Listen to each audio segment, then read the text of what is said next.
By the time I had finished the Qur'an, all the arguments I had against the existence of God, all the premises I had built against His existence, one by one, I saw them falling apart.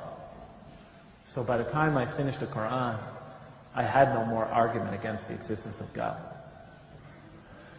But not having an argument against God is not the same as having a reason to believe in Him. Once my daughter Jamila asked me, Daddy, I understood, we go on walk after walk after walk, and we discuss these things.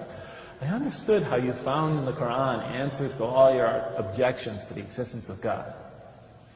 But what made you believe in God? Yeah, she's a very bright girl. Because she understood not having an argument against is not the same as having a reason to believe. And I told her, honey, it's hard for me to explain, but as I was reading, as best as I understand it, as I was reading through the Qur'an, and one by one, the sort of fortress of the wall I had built between myself and the belief in the existence of God, as that wall began to crumble, one by one, piece by piece, as those arguments faded away, I began to have slight doubts about my atheism. And the more I began to doubt my atheism, the more the power of the Qur'an began to affect me. And the Qur'an is written in a very interesting style. In the beginning, it's quite technical. It goes into a lot of specifics, laws and rules and regulations. By the middle, it takes you into stories, beautiful stories, powerful allegories.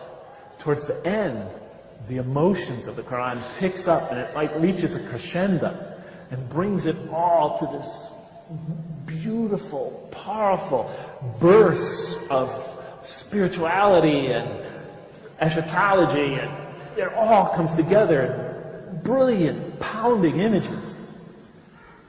And by the time I was getting towards the end of the Qur'an, as my atheism began to fade away, I began having these powerful spiritual moments when I felt I was in the presence of this tremendous divine embrace.